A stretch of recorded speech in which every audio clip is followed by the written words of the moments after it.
So, what if the main goal of cybersecurity wasn't actually to stop every single attack?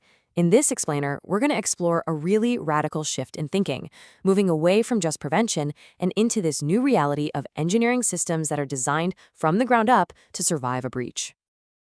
We have to start with this pretty sobering admission from the Idaho National Laboratory. It's a total game changer.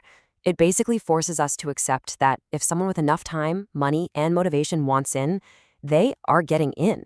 This isn't about failing. It's just about facing reality. So if we know the breach is inevitable, what's the new job? And this slide right here just lays it all out. The old game, right, was all about building this impenetrable wall.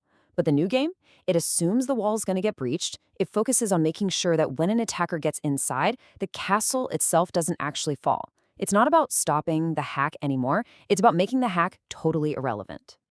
Okay, so how do we even begin to build this way?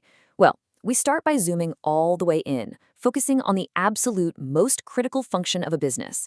And I'm not talking about the data or the network, but the one physical process that, if it fails, could cause catastrophic real-world damage.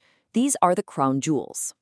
This is done using a methodology from the Idaho National Laboratory called Consequence-Driven Cyber-Informed Engineering, or CCIE for short. And it's brilliant, because it completely flips the script. Instead of starting with like 1,000 possible vulnerabilities, it starts with one simple question. What is the absolute worst physical thing that could happen? From there, you just work backward to figure out how an attacker could make that happen, and then you engineer a way to stop it that doesn't rely on software at all. And the core idea here is something called the analog fallback. Think about it.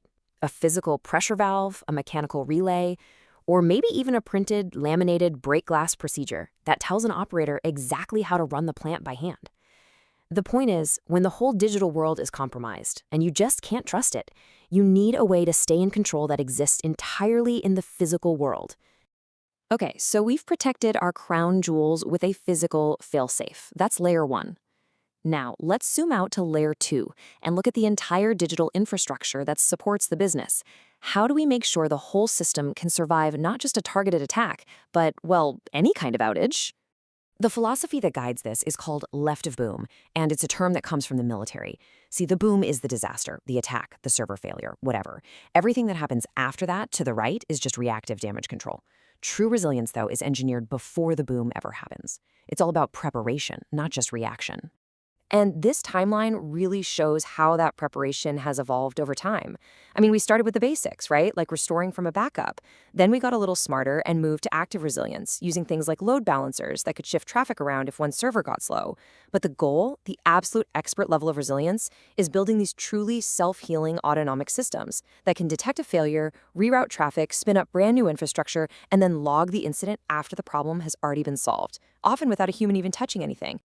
And this number right here, this 0, this is the ultimate goal. It's beautiful, isn't it? In a properly chaos-engineered, self-healing system, you can literally kill a primary server and the system just instantly adapts with zero dropped packets. The outage just becomes a total non-event. You're not just selling uptime anymore. What you're really selling is a good night's sleep to the CEO. Now we're going to zoom out again to one of the most complex and, frankly, high-stakes environments there is, the place where the digital world physically touches and controls the real world. We're talking about industrial control systems. And in this world, the rules are completely different. We are no longer just protecting data. We are protecting physics. Think power grids, water treatment plants, manufacturing lines. These systems are often incredibly fragile, running on old protocols that have zero built-in security. A simple network scan from the IT department could honestly be enough to crash a critical controller, causing a real-world physical shutdown. So how in the world do you connect these two worlds safely?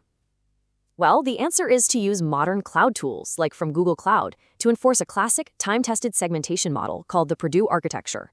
What this does is create these super strict, impenetrable boundaries.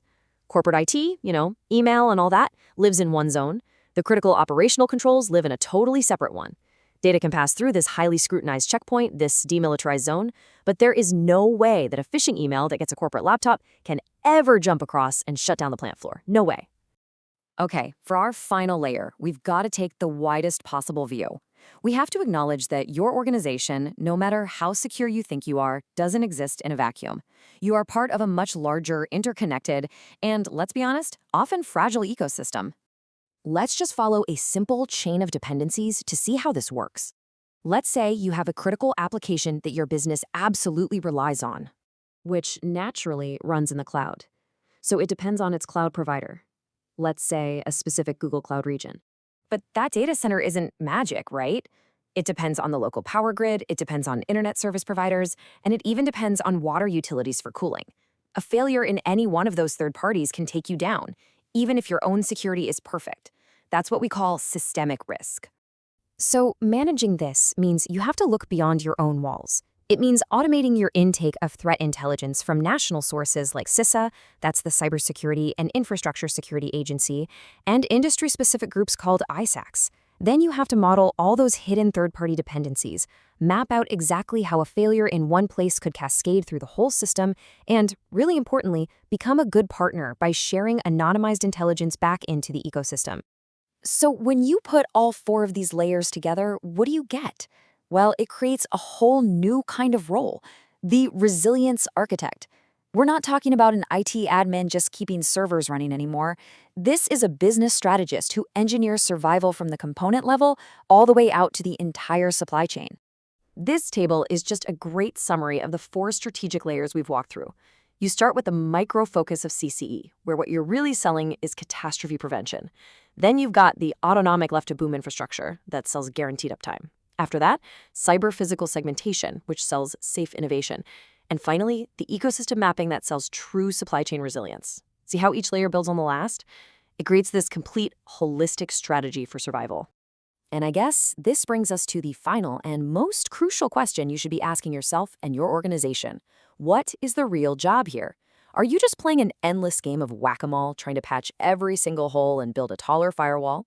Or are you stepping back to engineer a system that can take a hit and then another and just keep performing its core mission no matter what happens?